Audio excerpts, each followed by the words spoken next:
کل تک پرانی بائک سے چلتے تھے، آج 4 ویلر کے مالک ہو گئے، بچے بھی اعلیٰ تعلیم حاصل کر رہے ہیں۔ دوسرے صاحب کو ہم نے دیکھا کہ زندگی کی جو روش پہلے تھی وہی آج بھی ہے، وہی پرانا اسکوٹر، وہی گھر کے پرانے در و دیوار۔ ہم نے ان سے کہا کہ لگتا ہے کہ آپ بہت کنجوس ہیں، جب دونوں کی برابر سے تنخواہ ہے تو ان کی کمائی تو نظر آ رہی ہے، آپ نے کیا کمایا ہے وہ دکھائی نہیں دے رہا ہے۔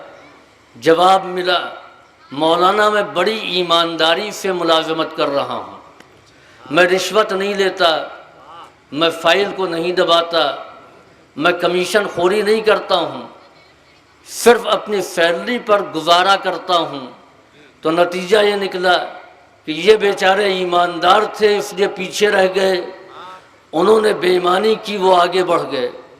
ان سے پوچھا کہ آپ کی ماہانہ تنخواہ تو 50,000 ہے، لیکن ماشاءاللہ اس 5 سال کی ملازمت میں آپ نے 1 کروڑ خرچ کر ڈالا۔ کہ مولانا یہ اللہ کا فضل ہے، یعنی ہم نے بے ایمانی کا نام بھی فضل خدا رکھ دیا ہے، خدا کا فضل ہے۔ اچھا مزاج بھی ہمارا یہ بن گیا ہے، اگر کسی دن توقع سے زیادہ رقم مل گئی تو خدا بہت مہربان ہے، زیادہ دولت مل جانا اگر خدا کی مہربانی کی دلیل ہے تو خدا نمرود پر زیادہ مہربان تھا، شداد پر زیادہ مہربان تھا، قارون پر زیادہ مہربان تھا، فرعون پر زیادہ مہربان تھا۔ یاد رکھیں، نہ دولت کی فراوانی خدا کی مہربانی کی دلیل ہے، نہ آزمائشوں میں گھر جانا خدا کی ناراضگی کی دلیل ہے۔ خدا کبھی دولت دے کے آزماتا ہے، کبھی مصیبتوں میں گرفتار کر کے آزماتا ہے۔ صلوات بھیجیے بر محمد و آل محمد۔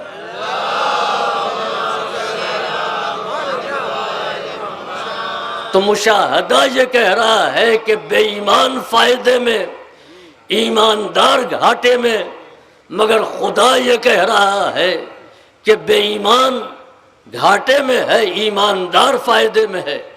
ایک طرف دنیا والے، آج جن ممالک نے ترقی کی اور وہ ترقی یافتہ کہلاتے ہیں، وہ ایمانداری سے ترقی یافتہ نہیں کہلائے، انہوں نے دوسرے ملکوں کے قدرتی وسائل پر قبضہ کیا، بے ایمانی کی، اور تب وہ آگے بڑھے۔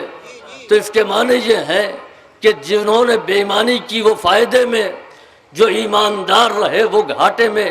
تو ایک طرف پوری دنیا کا اجماع ہے کہ بے ایمان فائدے میں، ایماندار گھاٹے میں، اور دوسری طرف اقلیت نہیں، وحدت کا اعلان ہے کہ ایماندار فائدے میں ہے، بے ایمان گھاٹے میں۔ اب درمیان میں بیچارہ مسلمان، وہ دنیا والوں کی مانے یا خدا کی مانے؟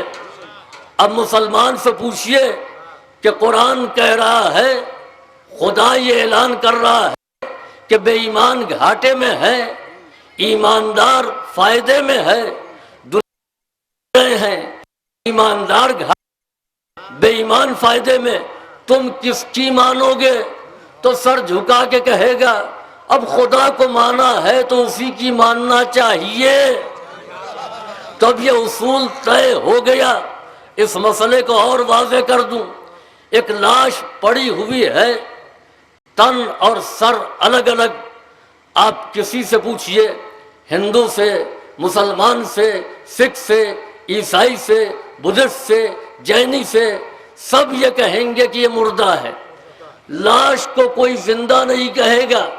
اب آئیے ایک میدان اور ہے، ہم نے یہودی سے پوچھا کہ یہ جو آدمی مردہ پڑا ہوا ہے، یہ لاش جو پڑی ہوئی ہے یہ زندہ ہے یا مردہ؟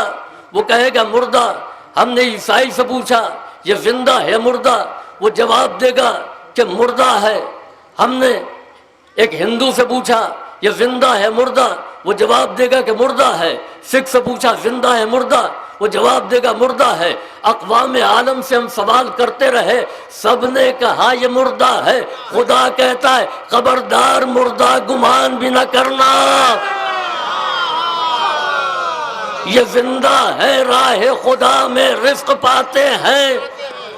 تو اب یہ طے ہو گیا ایک مرد مسلمان کے نزدیک کہ جو دنیا والے کہیں اس کو نہ مانو، جو خدا کہے اس کو مانو، یعنی اجماع کو نہ مانو، خدا واحد کے اعلان کو مانو۔ اب دنیا کا اجماع کہہ رہا ہے کہ یہ امیر، خدا کہہ رہا ہے یہ امیر، دنیا والے کہہ رہے ہیں یہ حاکم، خدا کہہ رہا ہے یہ حاکم۔ تو مسلمان ہے تو خدا جو کہے گا وہی ماننا پڑے گا۔ بس یہی فرق ہے ہم میں اور عام مسلمانوں میں، ہم نے اس کو مانا جس کو خدا نے کہا، باقی اس کو مانا جس کو امت نے کہا۔ صلوات بھیجیے بر محمد و آل محمد۔